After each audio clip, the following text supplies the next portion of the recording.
बिस्मिल्लाहिर्रहमानिर्रहीम अस्सलाम वालेकुम। आप देख रहे हैं केबी डेकोरेशन के चैनल को लाइक कमेंट फॉलो सब्सक्राइब जरूर करें। इस फेस पेज है केबी डेकोरेशन के नाम से, उसको भी लाइक कमेंट फॉलो सब्सक्राइब जरूर करें। इसी तरह इंस्टाग्राम पेज है केबी डेकोरेशन के नाम से, उसको भी लाइक कमेंट फॉलो सब्सक्राइब जरूर करें। कुछ भी लेना हो कुछ भी पूछना हो व्हाट्सअप नंबर दे दिया गया 0309 29 13 313 कामना बेटी। आप लोग देखने केबी decoration cash on deliver not available, payment for Jazz के थ्रू या बैंक के थ्रू। ये ऑर्डर डिस्पार्ट जो हो रहा था, उन्होंने एक ये मंगवाया, एक ये गन ग्लू बोतल खाली है, ठीक है।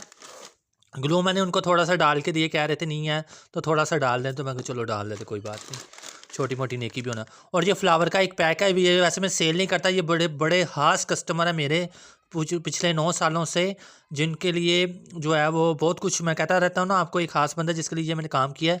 ये उन्होंने कहा कि बराए मेहरबानी एक बना दे, जो भी जैसे भी हो कर दें, झूठे ही दे दें पर कर देना। ये मैंने उनका कर दिया है, और ये 2 भी उनके हैं, और ये अलग पार्सल है। ये अब 2 पार्सल का ऑर्डर डिस्पैच होना है। जज़ाकल्लाह खैर, अल्लाह निगहबान, अल्लाह हाफ़िज़।